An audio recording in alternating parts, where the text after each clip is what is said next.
think the challenges for students are different these days. I don't know that they're necessarily greater, but they're certainly different.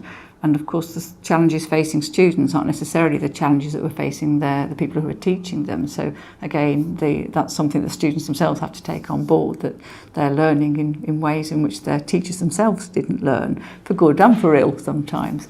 So one of the obvious challenges is the pressures that the students themselves are under, because they are often much more personally invested in the studies. They're having to pay for their studies themselves, and they're doing so in a world where internationally far more students have also got degrees. So the value of the degree to the individual student is greater, and therefore students often feel under a lot more pressure to do extremely well in order that their degree has got cachet in the marketplace. The other real challenge, or the real difference, I suppose, for students is that the number of ways in which they're taught is much greater than the past. So traditionally, students often, if they were on a course where they would do essays, would do lectures, take some notes, write an essay, do an exam at the end.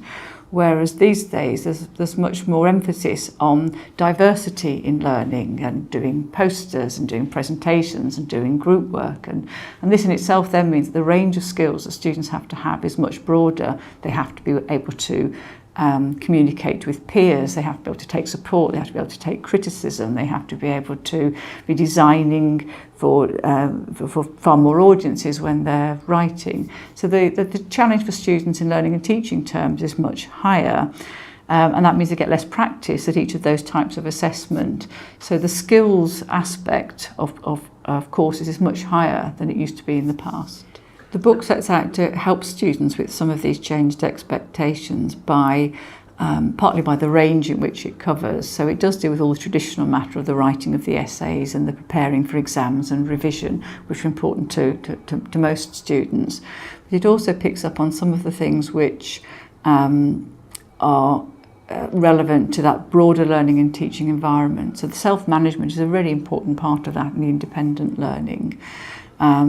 There's also the inclusion of much more thinking around creative problem solving, around improving memory, around critical thinking skills, but also broadening it out into just thinking about what skills are in general, how you present yourself to employers, starting to think right from the beginning of your programme, how you make the best of your programme in order to be then able to sell yourself to employers in the marketplace.